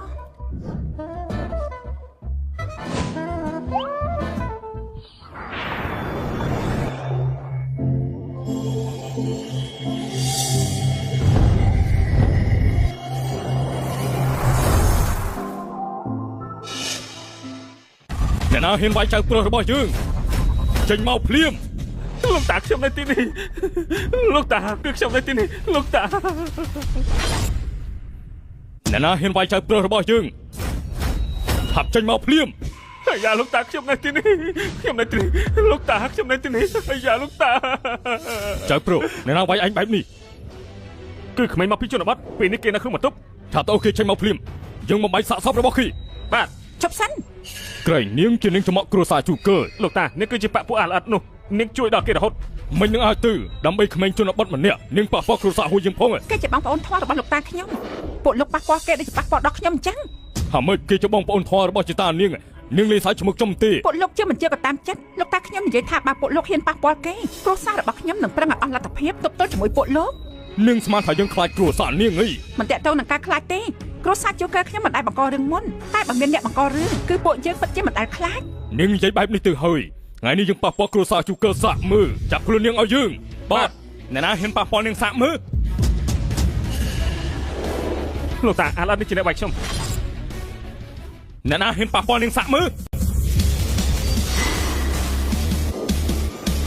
លោកតាគឺអាឡិតនេះគឺជាអ្នកវាយខ្ញុំគឺគេគ្រាន់តែឃើញក៏មិនបានកើតដែរគេឈ្នះអីយ៉ាងម៉េចទៅគឺខ្ញុំមិនដឹងទេគេអាចបញ្ជារន្ទះមកបាននៅអាចទម្លុះជួងមេខ្ញុំបានទៀតហើយខ្ញុំវាយមិនឈ្នះគេទេល្អណាស់អ្នកណាវាយគ្រួសារហួរយើងថ្ងៃនេះយើងកំចាត់ចោលទាំងអស់ស្ដេចធំទាំង4បាទសម្រាប់វាទៅកញ្ចាស់ហួរលោកពិតជាខ្លាំងដៃណាស់ណូលោកតាទុកចិត្តចុះតានៅទីនេះគ្មានរឿងអីទីជូកើវិលឡុងលោកចាស់បែបនេះហើយមិនមានទំនុកចិត្តទៀតទេលោកនេះមិនដឹងតូចធំឪពុកលោកនៅទីនេះក៏ហៅយើងថាមេតបមួយម៉ាត់ដែរឯងបែរជាហៅឈ្មោះរបស់យើងឯផ្ទាល់ឯងសម័យកាលរបស់លោកខ្លំផុតហើយយល់ល្អកំពាក់ព័ន្ធនឹងរឿងនេះអីណោះប្រហែលជាមានជីវិតរស់បន្តទៀតមិនចឹងទេគេឈ្មោះរបស់លោកក៏រលាយដែរមិនអាចបែបនេះទេពេលដែលយើងប្រយុទ្ធនៅសមរភូមិឯងនៅបើកដោះនៅឡើយទេទោះបីជាពេលនេះស្ថានភាពប្រែប្រួលក៏មិនទាន់ដល់ពេលមនុស្សតូចតាចដូចជាឯងប្រដៅយើងនោះដែរលោកតាគេនិយាយថាចូលខាងរាជទាយាទហើយកំពុងរៀបចំអំពើក្បត់ហាម៉េចគេក្បត់ជាមួយរាជទាយាទអីអញ្ចឹងទើបបានជាក្អេងក្អាងបែបនេះពួកឯងនឹងរឿងច្រើនពេកហើយដែលធំទាំង4បាទសម្រាប់អកញ្ចាស់នេះភ្លាមទៅពួកឯងដឹងរឿងច្រើនពេកហើយដែលធំទាំង4បាទសម្រាប់ពួកវាទៅបាទដល់គល់ពួកវាឲ្យពួកឯងហើយបាទសម្រាប់ពួកវាភ្លាមទៅបាទ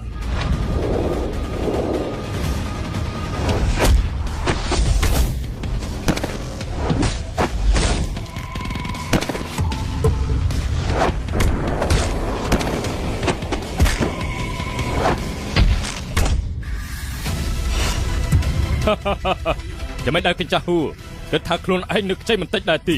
ដែលធំទាំង4ជាសសរទ្រង់រាជការពួកឯងសម្រាប់គេគឺមានទោសធ្ងន់ណាស់លោករົບធីដោះស្រាយជាមួយនឹងរាជយាទចាំមើលពួកឯងដោះស្រាយយ៉ាងម៉េចរឿងដោះស្រាយពឹងតែលើអារម្មណ៍មិនបកស្រាយជាមួយអ្នកណាឡើយហ៊ានកាំងទីសបាទចាប់ផ្ដើមភ្លាមទៅពួកឯងហ៊ានអីយ៉ាងម៉េចពួកឯងថាយើងមិនហ៊ានមែនទេលោកជាមេទ័ពធំយើងគឺជាឧបរាជណាស់ទោះបីសំអាងខ្លួនមានគុណសម្បត្តិខ្ពស់ច្រើនបំផុតឋានៈស្មើយើងប៉ុណ្ណោះទេលោកសំអាងអីមកចាប់យើងទៅ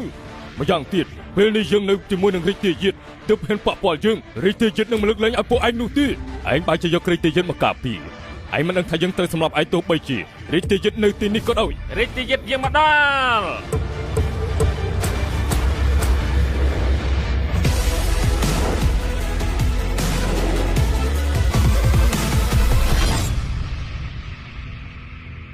រាជទាយាទយើងមកដល់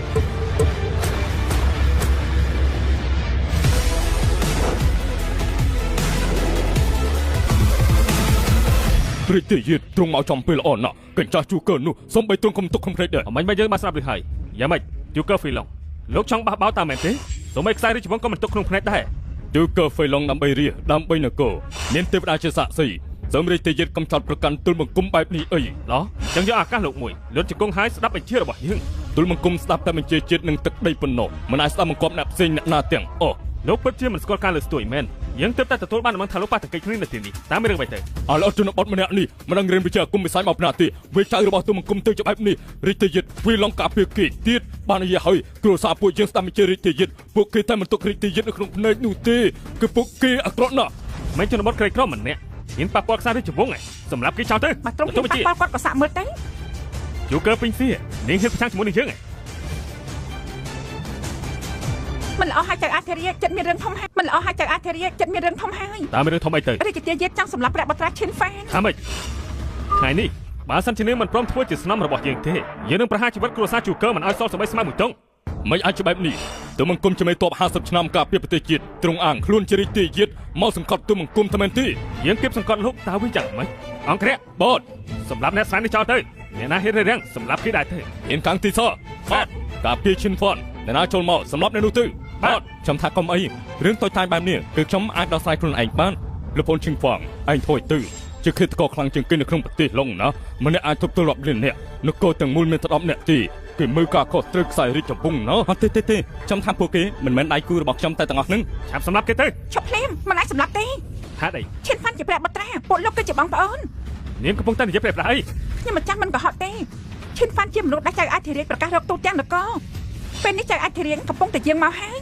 ពិតជាឈួតហើយថយចេញទៅខាងទៅហំយិន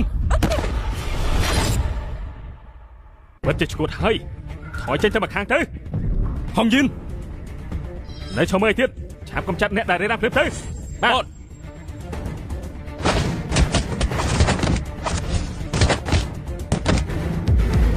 ចាត់ការរួចហើយគ្រាន់តែស្ដេចចម្បាំង2នាក់ក៏ហ៊ានប្រឆាំងជាមួយអង្គរៈដៃរាជវង្សដែរទ្រង់កំពុងប្រើអំណាចហើយពិតមែនទេអញ្ចឹងយើងប្រើបន្ថែមទៀតសម្រាប់គេឲ្យចាំកាទៀតចាត់ការ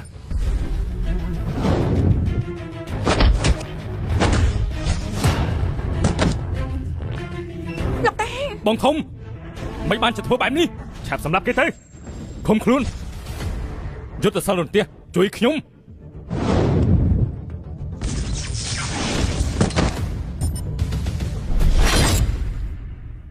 តែប៉ុណ្ណឹងក៏ហ៊ានមកក្អេងក្អាងជាមួយយើងដែរអីតាមធំហ៊ានធ្វើអង្គរៈដៃរាជវង្សរបួសលោកធ្លាប់ឮទេវតាមិនហ៊ានធ្វើអ្វីដែរទេ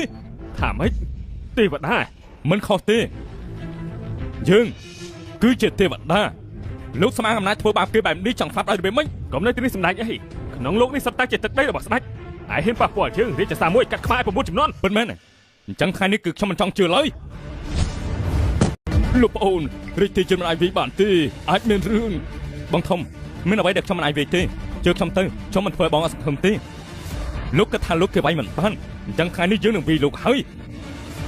ឈប់កេងក្អាងទៀតទៅឈប់កេងក្អាងហើយនៅឈប់កេងក្អាងហើយនៅឈប់ហើយនៅជួយផងអធិរាជជាងមកដល់ប៉ាអធិរាជជាងមកដល់ប៉ាទួយបកុំប្រចាំអធិរាជប៉ាមកចំពេលអស់ណាជួយសម្រាប់អាម្នាក់នេះចោលទៅប៉ាមិនបានជាប៉ាបាយខ្ញុំវាយអីសម្រាប់ឯងក៏ថាបានដែរកូនប្រុសនៅស្គាល់ប៉ាដែរទេនេះពិតជាប៉ាខ្ញុំមែនអីយ៉ាងម៉េចនេះក៏អាចបន្លំដែរប៉ុន្តែឆ្នាំនោះប៉ាទៅធ្វើការខាងក្រៅអ្នកដែលមកវិញសុទ្ធតែថាប៉ាស្លាប់ហើយហេតុអីបានជាប៉ាខ្លាចទៅអធិរាជរឿងនេះនិយាយទៅវែងឆ្ងាយណាស់តែថ្ងៃនេះយើងយកប្រពន្ធមកឲ្យឯងហេតុអីក៏អាចទាមទារនៅជាមួយនឹងអ្នកផ្សេងវិញប្រពន្ធណាណាគេហងយៀនប្រពន្ធម្ចាស់ព្រះអង្គយើងឲ្យនាងយកបន្តគុជមករកឈីងហ្វាន់នាងមិនបានប្រាប់ទេខ្ញុំម្ចាស់បានប្រាប់លោកប្តីដែរប៉ុន្តែលោកប្តីមិនយល់ព្រមថាម៉េចមិនយល់ព្រមហ៎កូនប្រុសហងយៀនជាកូនស្រីច្រវាច់ត្រង់គោរពថាជាស្រីស្អាតទី1នៅឈិនជើដែរឯងមិនពេញចិត្តទេនាងខាងនេះល្អគួរសមប៉ុន្តែខ្ញុំបានយល់ព្រមដល់ដឹងពីងសៀទៅហើយនាងឯងសូម្បីតែហ៊ូអូតាស្លាញ់នាងក៏ត្រូវនាងបដិសេធយើងឲ្យនាងរៀបការចូលរាជវង្សនាងសុខចិត្តស្លាប់នាងអាចពេញចិត្តឯងដែរទេសូម្បីតែហ៊ូអូតាស្លាញ់នាងក៏ត្រូវនាងបដិសេធយើងឲ្យនាងរៀបការចូលរាជវង្សនាងសុខចិត្តស្លាប់នាងអាចពេញចិត្តឯងដែរទេត្រូវឲ្យនាងពេញចិត្តខ្ញុំមិនមកជុំអាចយកចិត្តនាងច្មោះគឺពិតមែនទេមែនហើយព្រះអង្គគ្រាន់បើកូនប្រុសឯងមានភាពទាក់ទាញយើងឆ្នាំនោះទៅទៀតប៉ុន្តែកាលឯងនៅក្មេងឯងបានស្រឡាញ់អ្នកនាងគ្រួសារសឹងហេតុអីធំឡើងបែរជាបដូរចិត្តសតតែជារឿងកន្លងហួសហើយកុំរំលឹកអីនាងគឺនេះជាមកស៊ឺអ៊ីននោះមែនទេត្រូវហើយរឿងនេះវាយ៉ាងម៉េច ប៉ាខ្ញុំមកគ្រួសារសឹងអណ្ដឹងមនុស្សគ្រួសារសឹងទាំងអស់សិតតែមើងងាយខ្ញុំថាខ្ញុំជាមនុស្សសម្រែពួកគេចូលចិត្តឲ្យមានទេពកោសល្យគ្រួសារហួតតើគិតថាខ្ញុំមិនស័ក្តិសមទេសំដីបានណាថាម៉េចគេគិតថាមិនស័ក្តិសមយ៉ាងមិនសឹងលោកហើយលោកគិតថាកូនប្រុសយើងមិនស័ក្តិសមជាមួយគ្រួសារលោកអត់ទេលោកប្អូនទៀតព្រះច័ក្រអធិរាជខ្ញុំវាភ្នែកអត់ប្រស្រីមិនដឹងថាទ្រង់មានឋានៈខ្ពស់បែបនេះទេខ្ញុំមិនបាត់យកសម្បត្តិទេប៉ុន្តែក្រោយពីមុនទ្រង់គ្រាន់តែជាអ្នកកាប់ជ្រូកនៅភូមិរបស់យើងទេពេលនេះមិនក៏ប្រាជាបច្ចាអធិរាជទៅវិញនោះមិនមែនជារឿងដែលលោកត្រូវដឹងទេប៉ុន្តែសម័យតកូនប្រុសរបស់យើងក៏លោកមិនពេញចិត្តបញ្ជាក់ថាលោកមានភ្នែកអត់ប្រស្រីបានហើយអង្គរៈណែណាក្រាបទូលចាប់ខ្លួនគ្រួសារហួរនឹងរាជទាយាទបញ្ជូនទៅគុកធំហេតុអីជាទូមង្គមត្រូវហើយប៉ាហេតុអីត្រូវចាប់ខ្ញុំព្រះអង្គហេតុអ្វីចាប់ខ្លួនទូមង្គមត្រូវហើយប៉ាហេតុអីចាប់ខ្ញុំព្រោះឯងខົບខិតចង់ក្បត់មានបំណងចង់សម្លាប់មេតបជូកើស្មានតែយើងមិនដឹងមែនទេអូខេទៅហេតុអីចាប់ខ្ញុំប៉ាអយុត្តិធម៌ណាប៉ាកូនប្រុសនាំយើងទៅជួបមកឯងទៅប៉ានេះខ្ញុំយល់សពមែនទេនេះប៉ាជាប៉ាខ្ញុំហើយធ្វើជាស្ដេចទៀតឯងតែខ្លួនឯងមួយកំព្រៀងដឹងថាយល់សពឬមិនមែនហើយឈឺខ្លាំងណាស់នេះពិតជារឿងពិតមែនទៅយើងទៅផ្ទះវិញពីងស៊ីឯងក៏ទៅមើលម្ដាយក្មេកដែរទៅចាស់លោកតាទៅយើងអាចង្រៃឆាប់ចេញមកពួកឯ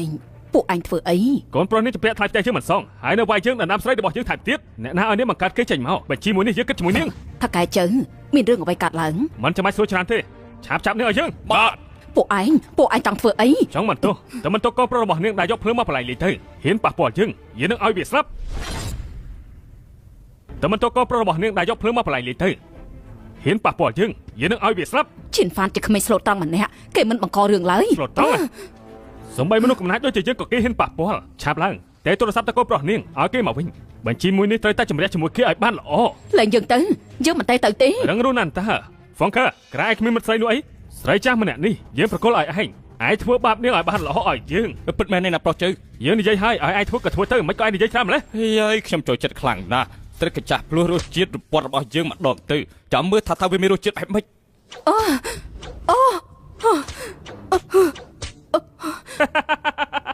ពួកឯងធ្វើបាបមនុស្សចាស់ពួកឯងនឹងទទួលកម្មពៀអី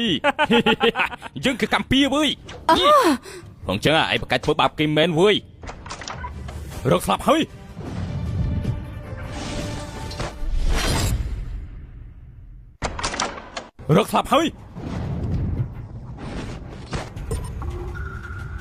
ម៉ាក់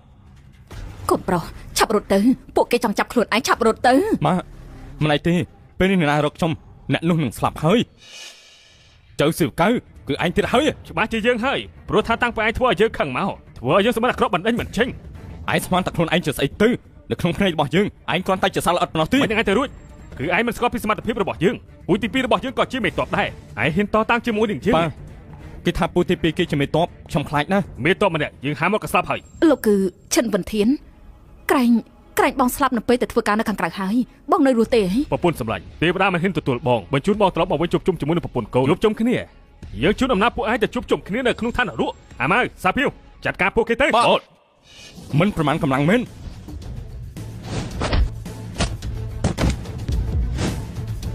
ឯងកុំចូលមកពូទី2យើងគឺជាមេតបគាត់មិនអត់ជិះចៅហើយបើហ៊ានប៉ះពាល់យើងគាត់នឹងសម្លាប់គ្រួសារទាំងពូជឯងកុំចូលមកពូទី2យើងគឺជាមេតបគាត់មិនអត់ជិះចៅហើយបើហ៊ានប៉ះពាល់យើងគាត់នឹងសម្លាប់គ្រួសារទាំងពូជយ៉ាងម៉េចនៅហ៊ានគម្រាមយើងទៀតអីយើងវាយឯងតើវាយ៉ាងម៉េចហើយពូទី2ឯងមកចាប់យើងមកបានបើគ្រាន់បើឯងចាំមើលចុះពូទី2ពូឆាប់បញ្ជូនមនុស្សមកខ្ញុំត្រូវឈិញហ្វាន់វាយទៀតហើយនៅផ្ទះរបស់គេអាចចាំមើលទៅពូទី2របស់យើងឲ្យមនុស្សមកចាត់ការឯងហើយពូទី2របស់ឯងនាំមនុស្សមកចាប់យើងហ៎មកចាប់យើងអីគ្មានបានកើប៉ាមកអង្គុយទៅនេះសិនទៅចាំមើលគេមកចាប់ខ្ញុំណាល្អក៏បានម៉ាក់ណែនាំម៉ាក់ស្គាល់ម្នាក់នេះជាបបរកញ្ញាឯកពិភពលោកស្រីស្អាតទី1នៅក្នុងលោកនេះក៏ជាចៅស្រីរបស់មេតបជូកើតដែរនៅជាកូនប្រសាររបស់ម៉ាក់ទៀតពិតមែនទេកូនរកកូនប្រសារស្រីស្អាតបែបនេះឲ្យម៉ាក់អីត្រូវហើយអ្នកមីងល្អខ្លាំងណាស់ឈិនហ្វានកូនមានកំណត់បែបនេះតាំងពីពេលណារកកូនប្រសារល្អបែបនេះឲ្យម៉ាក់និយាយដូចខ្ញុំទៅតោងជើងនាងអញ្ចឹងម៉ាក់មិនដឹងថាខ្ញុំលក់ដាច់ប៉ុណ្ណាទេនឹងចំណាយកម្លាំងកាយចិត្តដើម្បីដណ្ដើមខ្ញុំមកណាម៉ាក់ហើយយ៉ាគេឈរនៅទីនេះហើយឯងនឹងអត់ក្អេងក្អាងទៀតមនុស្សនេះណ៎អ្នកណាគេហ៊ានវាយគ្រួសារចៅពួកយើងមនុស្សនេះណ៎អ្នកណាគេហ៊ានវាយមនុស្សគ្រួសារចៅយើងពូទី2ពូមកហើយពូឆាប់ចាត់ការពួកគេឲ្យខ្ញុំទៅយ៉ាងម៉េចគេវាយឯងមែនទីត្រូវហើយអើលអត់ អង្គុយចុះដាក់ដៃលើក្បាលមិនចឹងទេចឹងសម្រាប់ឯងហើយថាម៉េចលោកចង់សម្លាប់គេយ៉ាងម៉េចលោកជាអ្នកណាយើងជាប៉ាគីយ៉ាងម៉េចចង់ការពារគេត្រូវហើយយើងចង់ការពារគេឯងអាចធ្វើអ្វីបានយើងអាចធ្វើអ្វីបានឯងស្គាល់សឿតើយើងដែរទីយើងគឺជាមេតបនៅឈិងជើហាមាត់តែមួយមាត់អាចជន់គ្រួសារឯងដល់ដីនៅសួរថាយើងធ្វើបានទៀតទេពិតជាខេងក្អាងមែនយើងខេងក្អាងទៅវិញយ៉ាងម៉េចមិនយ៉ាងម៉េចទេយើងហៅមនុស្សមកពី3នាក់មកវិនិច្ឆ័យឲ្យលោកឯងចង់ហៅមនុស្សមកទៀតទេបានយើងឲ្យឱកាសឯងមួយឲ្យឯងហៅមនុស្សមកថ្ងៃនេះយើងចង់ឃើញនៅឈិងជើអាចលេងល្បិចអ្វីបានទៀតអញ្ចឹងយើងហៅហើយឆាប់ឡើងហើយឈូធានខួលូវ៉ាន់ឆឹងចៅធានឡុងមកផ្ទះយើងបន្តិចកំណត់ពេល10នាទីអ្នកណាក៏មិនឲ្យយឺតដែរអ្នកណាមកយឺតយើងនឹងកាត់ក្បាលគេកុំមកខំយើងទេទូរស័ព្ទហើយបន្តិចទៀតពួកគេនឹងមកកុំមកខំយើងទេទូរស័ព្ទហើយបន្តិចទៀតគេនឹងមកមនុស្សសម្រាប់ឯងដឹងថាមនុស្សបាញ់មិញឯងហើយគឺជាអ្នកណាដែរទេឈូធានខួជាចៅក្រុងឈិងជើរបស់យើងឈូវ៉ាន់ឆឹងជាប្រធានតុលាការនៅឈិងជើចៅធានឡុងជាស្ដេចចម្បាំងនៅឈិងជើមនុស្សទាំង3នាក់នេះម្នាក់ណាក៏អាចជាព្រះនៅឈិងជើនេះដែរឯងហ៊ានបន្លំឈ្មោះពួកឯងឆាប់ចាប់ជនបោកប្រាស់នេះយើងពួកឯងសាកលើមើលទៅកូនប្រុសឲ្យពួកគេចាប់ចុះមកប៉ាសន្លល្អិតដូចជាពួកគេប្រមាណក្បាលនេះចំញែកពេលណាក៏បានដែរមិនចាំបាច់ឲ្យប៉ាចាប់ពួកគេនោះទេមួយជីវិតយើងនេះនៅមិនទាន់មានមនុស្សហ៊ានចាប់យើងនៅឡើយនោះទេចង់សាកមើលបន្តិចស្របពេលបំពេញបំណងពួកគេអញ្ចឹងក៏បានដែរមកចុះចាប់យើងទៅកុំភ្លេចដាក់ខ្នោះដៃយើងផងស្មានថាយើងមិនហ៊ានចាប់គេទៅពួកលោកកុំចាប់មនុស្សប្រេះផ្ដាស់អេមកយើងនឹងសម្លាប់អីឯងហ៊ានក្បាលសាបមើលបាញ់គេស្លាប់ទៅបាញ់គេស្លាប់ហើយបោះចូលទៅក្នុងព្រៃអាឆាស៊ីណែឲ្យមកអីបញ្ចេញកំហឹងខ្លួនឯងទៅអរគុណលោកពុកអាល្អិតទៅស្លាប់ទៅព្រះអង្គណែណាព្រះអង្គណែណា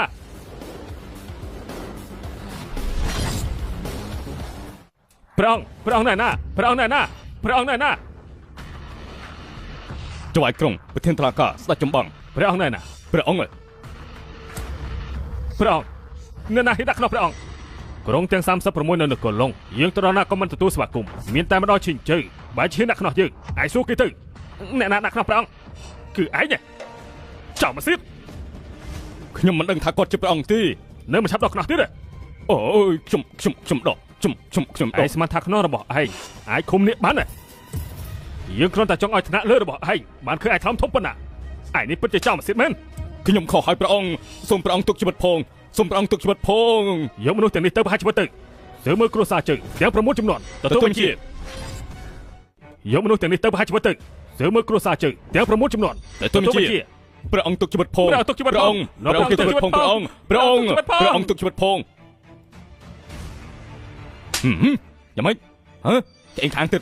កន្លែងឯងចង់បាញ់យើងណាស់មែនទេឆេងហ្វាន់សំបោះពួកយើងជាមួយរំធាននឹងគ្នាទុកជីវិតឲ្យយើងផងយើងធ្វើជាឆ្កែក្បានដែរវ៉ាទុកជីវិតឲ្យយើងផងធ្វើឆ្កែឲ្យយើងឯងក៏មិនតសមដែរចេញទៅ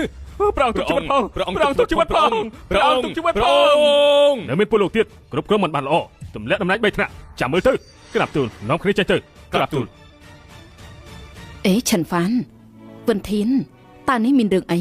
វិនធានមិនបានច្បងទៅជាព្រះអង្គម្ចាស់ហើយមិនហើយប៉ាមិនតន់និយាយទេដើមឡើយប៉ាទៅធ្វើការមិនបានទៅជាខ្លាយជាព្រះអង្គទៅវិញដើមឡើយយើងជារាជបុត្រាព្រោះត្រូវបានស្ដេចអង្គមុនប្រទានមង្គលការឲ្យត្រៀមការនៅនគរផ្សេងយើងមិនយល់ព្រមក្រោយមកយើងលាក់ឈ្មោះលាក់ត្រកូលហើយក៏បានជួបនឹងម្ដាយឯងក៏ស្រឡាញ់នាងដំបូងគិតថារស់នៅឲ្យបានសុខក្រោយមករាជការមានការប្រែប្រួលស្ដេចអង្គមុនសោយទីវង្គតយើងត្រូវគ្រប់គ្រងរាជការដូច្នេះហើយទើបឲ្យមនុស្សនិយាយកុហកថាយើងទៅធ្វើការនៅឆ្ងាយហើយត្រូវស្លាប់ដើមឡើយគឺបែបនេះប៉ាកុហកបានល្អណាស់ធ្វើឲ្យខ្ញុំត្រូវគេស្ដីបន្ទោសថាជាកូនអត់ខាន់ស្លាម្យ៉ាងទៀតស្អីដែលខ្ញុំឆ្លាញ់ក៏មើងងាយខ្ញុំដែរនេះពិតជាអាក្រក់ណាស់ពេលនេះអស់អីហើយយើងទទួលម្ដាយកូនពួកឯងទៅវាំងវិញមនុស្សដែលស្ដីឲ្យឯងមើងងាយឯងចុងក្រោយបានត្រឹមតែស្ងើសរសើរឲ្យប៉ុណ្ណោះបានហើយរៀបចំបន្តិចទៅវាំងជាមួយយើងបានហើយរៀបចំបន្តិចទៅវាំងជាមួយយើងវិញខ្ញុំនៅមានរឿងមិនតន់បញ្ចប់រឿងអីមិនអីទេប៉ាទៅចាំខ្ញុំមុនទៅខ្ញុំតាមក្រោយលោកដៃឯអូនទៅជាមួយបងទេមិនបាច់ទេទៅចាំនៅផ្ទះចុះល្អ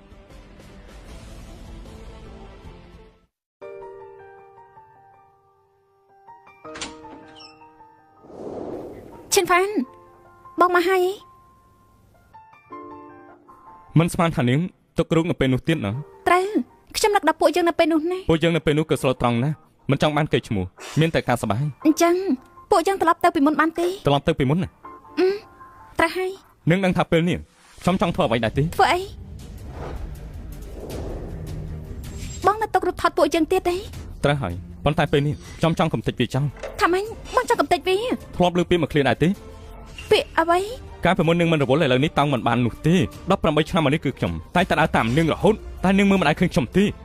រើសអើងខ្ញុំក្រីក្រមិនពេញចិត្តខ្ញុំប៉ុន្តែពេលនេះខ្ញុំខ្លាចជារាជបុត្រមានកិត្តិយសមានត្រាក់ខ្ពង់ខ្ពស់នាងចង់បានខ្ញុំបើខ្ញុំដូចពីមុនសូម្បីតែនៅក្នុងរូបថតនេះក៏ខ្ញុំមិនស័ក្តិសមដែរពេលនេះខ្ញុំថានាងគួរតែបានយល់ច្បាស់ហើយថាអ្វីគ្រប់យ៉ាងនៅពេលនេះគឺនាងជាអ្នកជ្រើសរើសដោយខ្លួនឯងនោះទេហើយនាងត្រូវតែចងចាំនៅអ្វីដែលនាងបានធ្វើគ្រប់យ៉ាងគឺនាងបំផ្លាញវាដោយផ្ទាល់ដៃ